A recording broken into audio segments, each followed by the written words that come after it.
ನೀವು ಎಲ್ಲ ದಯವಿಟ್ಟು ಯಾರು ಸಿಂಗಲ್ ಇದ್ದರೆ ನೀವು ಬೇಗ ಮದುವೆ ಮಾಡಿ.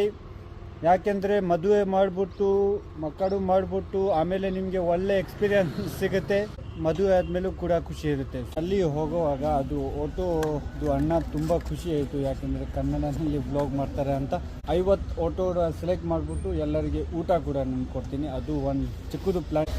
ನಿಮಗೆ ನಾನು ಎಲ್ಲಿ ನೋಡಿದ್ದೀನಿ ಅಂದರು, ಯಾಕೆಂದರೆ ಇಲ್ಲಿ ಬ್ಯಾಂಕುಪೇಯಲ್ಲಿ ಟಿಬೆಟಿಯನ್ ಜಾಸ್ತಿ ಜನಗೆ ಅವ್ರಿಗೆ ಕೂಡ ಕನ್ನಡ ಗೊತ್ತು. ಸೊ ಅವರು ಬ್ಲಾಗ್ ನೋಡ್ತಾ ಇದೆ ಅಂದ್ಬಿಟ್ಟು ತುಂಬ ಖುಷಿ ಆಯಿತು.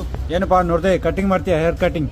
S yes yes. ಓಹೋ, ಈಗ ಇವನು ಫಸ್ಟ್ ಟೈಮ್ ಜ್ಯೂಸ್ ಕುಡ್ಬಿಟ್ಟು ಎಸ್ ಹೇಳಿದ್ರು. ಟ್ರೈ ಮಾಡ್ತೀನಿ. ಸೊ ಈಗ ಟ್ರೈ ಮಾಡ್ತೀನಿ. ಏನಂತ ನನಗೆ ಇಲ್ಲಿ ಟೆನ್ಷನ್ ಇದೆ. ನೀವು ಏನು ಈ ಥರ ಹೇಳ್ತೀರ? ಅವ್ರದ್ದು ಏನು ಫ್ರೂಟ್ ಗ್ರೀಡ್ಸ್ ಏನು ಸೇಲ್ ಮಾಡ್ತಾಯಿದ್ದಾರೆ. ಫಸ್ಟ್ ನನ್ನ ಮಗ ಕಟಿಂಗ್ ಮಾಡಿದ್ರೆ ಫ್ರೂಟ್ ಕೂಡ ತಗೋತೀನಿ, ಇಲ್ಲಾಂದರೆ ನಮ್ಮ ಹೆಂಡತಿ ಬೈತಾರೆ ಚೆನ್ನಾಗಿ. ಅವರು ಊಟ ಮಾಡೋಕ್ಕೆ ಹೋಗಿದ್ದು, ಅವರು ಹೇಳಿದ್ರು ನೀನು ಮತ್ತು ಮಗ ಹೇರ್ ಕಟ್ ಮಾಡಿಬಿಟ್ಟು ಬನ್ನಿ ಅಂತ.